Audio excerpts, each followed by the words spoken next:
At Arizona State University, we're bringing world-class education from our globally acclaimed faculty to you. Ranked #1 in innovation for 10 consecutive years and #2 among public universities for employability, ASU isn't just ahead of the curve, it's creating new paths to success. Earn your degree from the nation's most innovative university. Online, that's a degree better. Explore more than 300 undergraduate, graduate, and certificate programs at asuonline.asu.edu.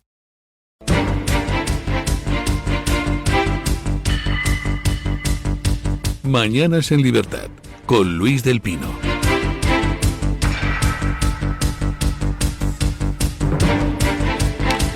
Ocho de la mañana, 7 de la mañana en Canarias, y vamos con las noticias de las 8 con la ayuda de doña Carmen Carbonell.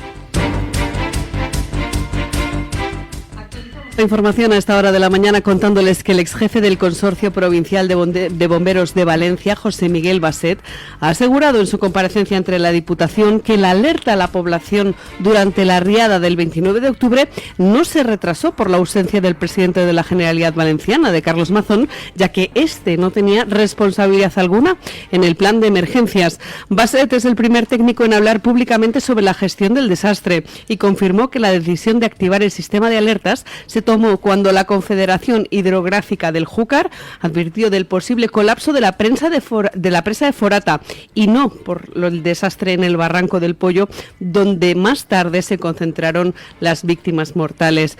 También explicó que la validación del mensaje de alerta dependía del Gobierno central, del de Pedro Sánchez, aunque esta afirmación ha generado cierta controversia en la propia comparecencia.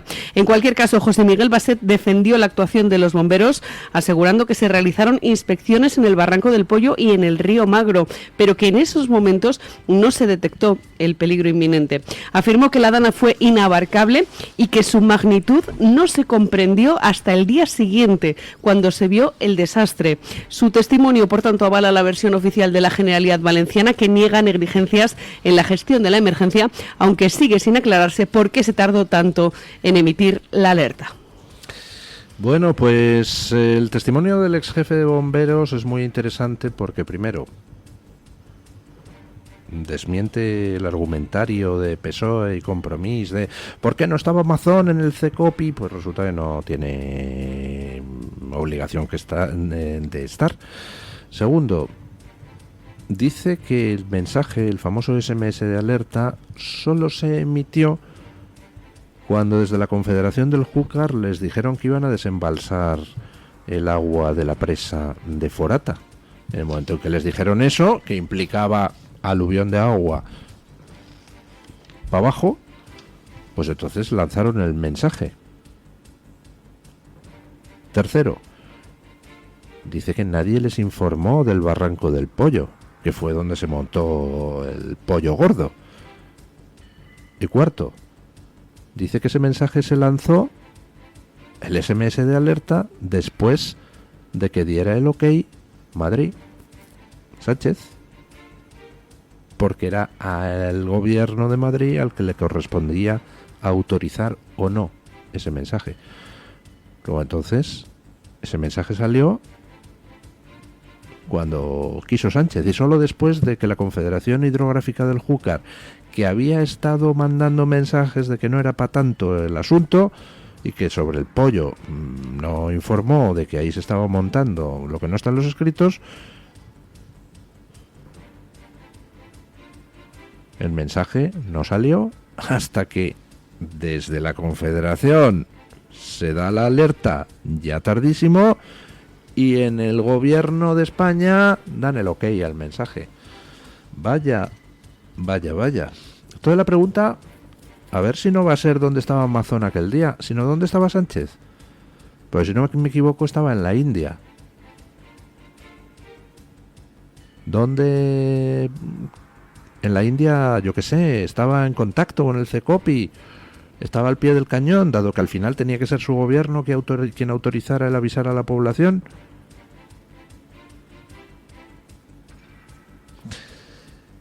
Se ha intentado por activa y por pasiva, por parte del gobierno, el focalizar las cosas en la Generalidad Valenciana, que no se cubrió de gloria en esos días, precisamente, pero que desde luego no era la máxima responsable del asunto. máximo responsable era Sánchez. Los máximos responsables son los gobiernos españoles que antes de la Dana no hicieron lo que debían para evitar una catástrofe, por ejemplo, limpiar cauces, por ejemplo, obras hidráulicas para tener presas donde contener el agua. El gobierno español es el responsable último de lo que se hiciera durante ese día y, por supuesto, el gobierno español es el responsable único del retraso posterior en el envío de ayuda. Todo lo que ha hecho el gobierno ha ido destinado a tratar de enmerdar la situación y poner el foco en la Generalidad Valenciana, precisamente para alejar el foco del verdadero responsable, que es Pedro Sánchez. Es decir, es el ladrón que sale del banco con el botín, señala a lo lejos y dice al ladrón, y todo el mundo sale corriendo hacia el horizonte. Eso es exactamente lo que ha hecho Sánchez con la Dana para alejar de sí mismo las responsabilidades. Pero todo le ha salido mal. Le ha salido mal el aspecto político, el aspecto sentimental. Intentaron la redirección del odio y no les ha funcionado. En Paiporta, quien asaetearon a pellazos de barro es a Sánchez, no a Mazón ni al rey. Y quien tuvo que salir huyendo es Sánchez, no Mazón ni el rey. Le ha salido mal la redirección sentimental del odio. Le ha salido mal el mover la calle, porque al final resulta que se dedican a convocar manifestaciones contra Mazón y tienen que traer autobuses de separatistas catalanes a manifestarse, porque realmente la gente en Valencia está a otra cosa. Le ha salido mal el asunto de retardar la ayuda, porque al haber salido mal la redirección sentimental del odio, todo el mundo está señalando a Sánchez. ¿Por qué tardaste más de 3 días en enviar todos los efectivos militares necesarios? ¿Por qué negaste a otros gobiernos que mandaran rescatistas cuando hubo gente que estuvo 3 días atrapada sin poder salir de su casa porque nadie acudía a ayudarles? Y encima intentaron manipular todo el relato de las horas, todo el relato de los hechos, intentando centrar en si Mazón había comido con no sé quién o no. No, la pregunta es ¿dónde estabais vosotros? ¿Dónde estaba Pedro Sánchez? ¿Dónde estaba Teresa Rivera? ¿Dónde estaban los responsables de la Confederación Hidrográfica del Júcar y de la EMET? ¿Qué estaban haciendo? Queremos saberlo hora por hora. El Partido Popular ha pedido en el Congreso el listado completo de llamadas de Sánchez y los ministros relacionados con el tema de la Dana durante esos días. Y se lo han negado. ¿Por qué? ¿Qué hay que ocultar? ¿Qué llamadas hubo? Porque se han mostrado muy interesados en saber las llamadas de Mazón. ¿Y las vuestras? ¿Quién llamó a quién? ¿Y por qué se tardó tanto en dar la alarma? Porque resulta que el culpable no es Mazón, es Sánchez. En fin, y una noticia pues que me ha llamado la atención hoy. Resulta que había gente que podía celebrar su boda gratis y se acabó lo que se daba, gracias al gobierno más progresista de la historia. Escuchen. La entrada en vigor de la nueva Ley de Eficiencia de la Justicia, conocida como la Ley Bolaños, ha generado un problema inesperado para las parejas que planean casarse, ya que elimina la competencia de los juzgados de paz para oficiar bodas civiles. Hasta ahora estos enlaces se podían hacer en un juzgado y solían ser gratuitos, pero con la nueva normativa las ceremonias quedan exclusivamente en manos de alcaldes, de concejales o de notarios, lo que en la mayoría de los casos implica el pago de una tasa. La medida ha sido criticada por la Federación Española de Municipios y Provincias, por parte de diversos ayuntamientos, incluso por parte de partidos políticos que han exigido al gobierno una corrección urgente. Mientras tanto, municipios de toda España enfrentan ya quejas de parejas que hasta ahora no tenían que pagar por este trámite y se ven obligados a casarse pagando la correspondiente tasa debido a esta ley Bolaños. O sea, que a través de los jueces de paz Tú tenías el servicio de la boda en sí. Otra cosa son las celebraciones que tú quieras hacer, que dependerán de tus disponibilidades económicas y de cuántos cuñados tengas en la familia. Pero lo que era la boda en sí era gratis a través de los juzgados de paz. Y entonces, con la ley de eficiencia de la justicia, pues resulta que se le quita a los jueces de paz esa potestad, y ahora, pues, si quieres casarte, tendrá que casarte, pues, el alcalde de tu pueblo, esas cosas, que todo lleva una tasa. O sea, antes no pagábamos, y ahora sí. Eficiencia de la justicia. ¡Ay, qué bonito! La verdad es que Orwell fue un puñetero genio. Cuando describía ese mundo donde todo se describía con la palabra contraria a lo que se quiere decir. La guerra es la paz, la libertad es la esclavitud, etcétera, etcétera.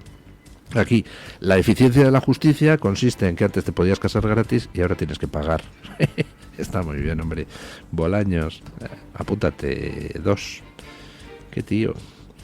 Bueno, ¿y para qué quieren recaudar cada vez más dinero? Pues hombre, porque tienen muchos sobrinos y sobrinas. Escuchen. El presidente de Traxa, Jesús Casas, ha confirmado ante la Comisión Coldo del Senado que Jessica Rodríguez, la expareja de José Luis Ábalos, fue contratada en Adif bajo presuntas irregularidades.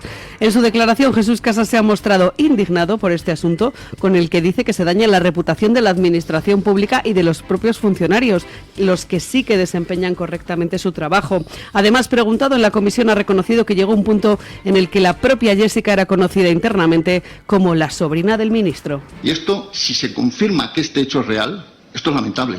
Pero es lamentable para España como país, para Traxa como institución que lleva 47 años trabajando para sacar adelante cosas. Esto, si se confirma, es absolutamente asqueroso.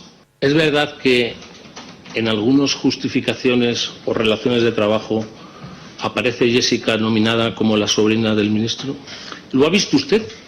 Yo lo he visto. Es un documento interno. Y aparece, ¿no? Sobrina del ministro. Es un documento interno de la gerencia. No sé qué pinta ahí y forma parte de los documentos que son objeto de investigación. Es decir, estas declaraciones del presidente de Traxa, Jesús Casas, evidencian la impunidad con la que se manejaban estos nombramientos y el encubrimiento dentro de la administración pública.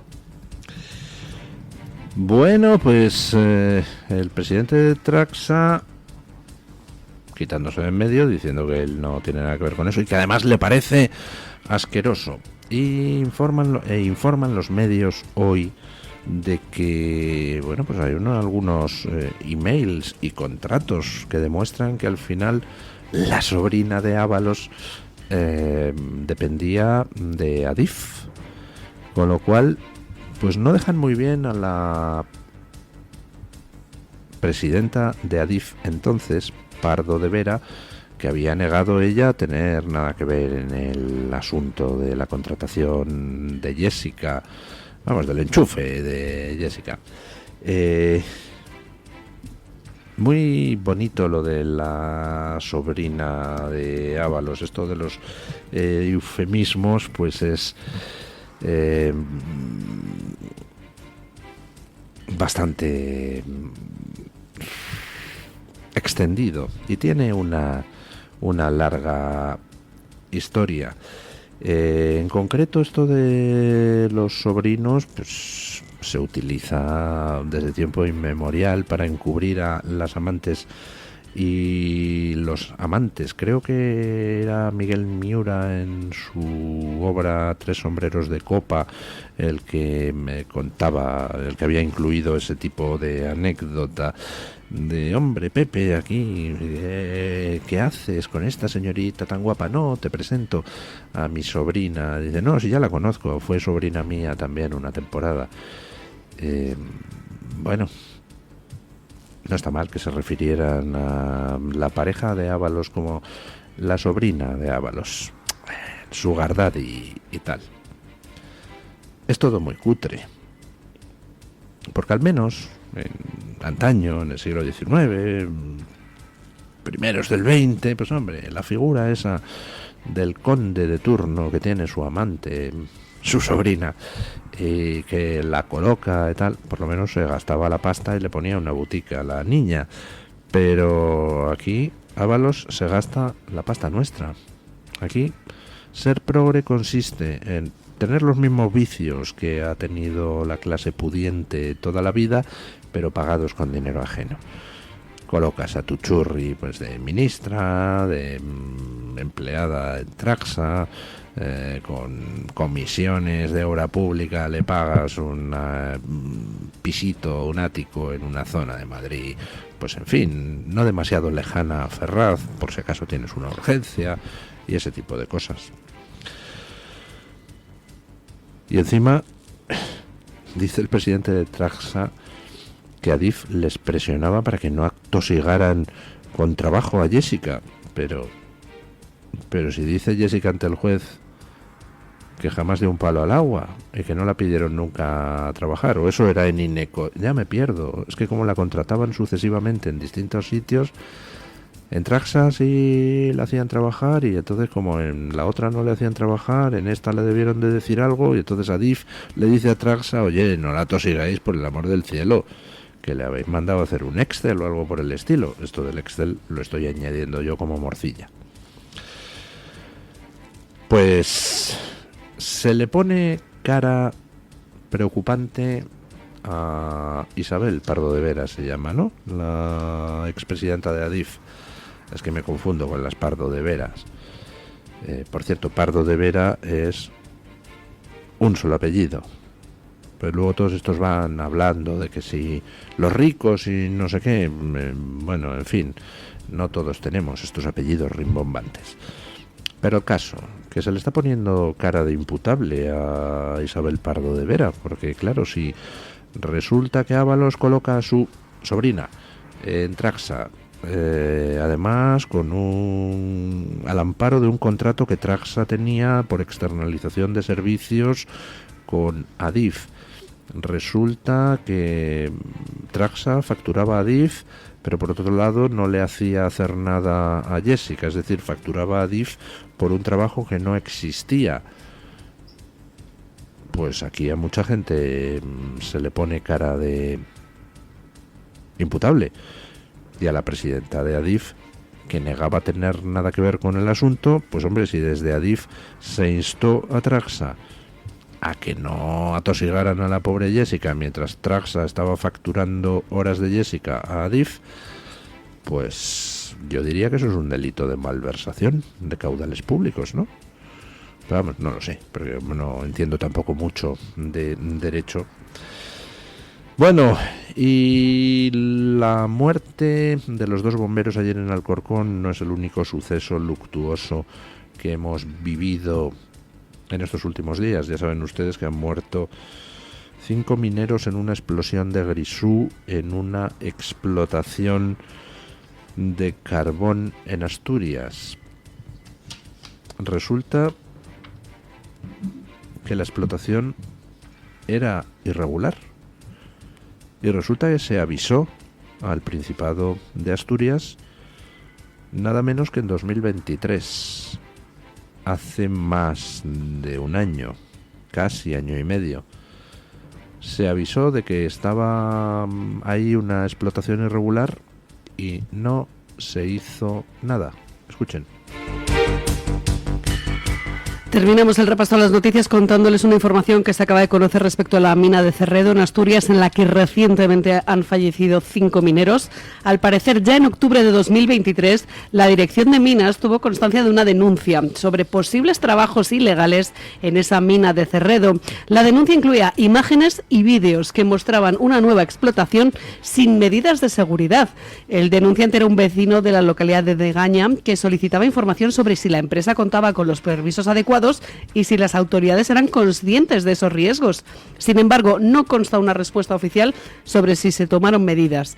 Tras el accidente del lunes, el denunciante envió un nuevo escrito señalando movimientos recientes de carbón en la zona, con supuestas mezclas y envíos al puerto de Musel. También menciona un posible entramado empresarial detrás de la actividad y el uso de subvenciones públicas. O sea, hay un vecino de la zona que manda vídeos, manda imágenes, manda datos de quiénes son las empresas de transporte, quiénes son las empresas que están ahí explotando el tema, porque hay una extracción de carbón irregular en Cerredo. Manda todos los datos el tío. Y entonces llegan los datos al Principado y se lo van pasando de un departamento a otro y nadie hace nada. El vecino denunciaba además, pues hombre, lo que son actividades absolutamente fraudulentas, consistentes en traer carbón de otros sitios que debe de tener algún tipo de ventaja fiscal o algo así, y mezclarlo con el carbón ilegalmente extraído de esta mina, y entonces pues así se saca más subvención, imagino. Resulta que estaban dados todos los avisos y nadie hizo nada. Todos los avisos de que ahí había una explotación ilegal. Y como tal explotación ilegal, claro, no contaba con las medidas de seguridad adecuadas. Y me imagino que además es que es difícil en una explotación ilegal meter medidas de seguridad equivalentes a las de una explotación legal, porque muchas veces esas medidas de seguridad supongo yo que implican a terceras empresas. Yo qué sé, si alguien tiene que certificar cosas, claro, ¿cómo le vas a meter a una certificadora a certificar que está todo correcto en una explotación ilegal? Así que, de entrada, pues por propia definición no puede haber las mismas medidas de seguridad.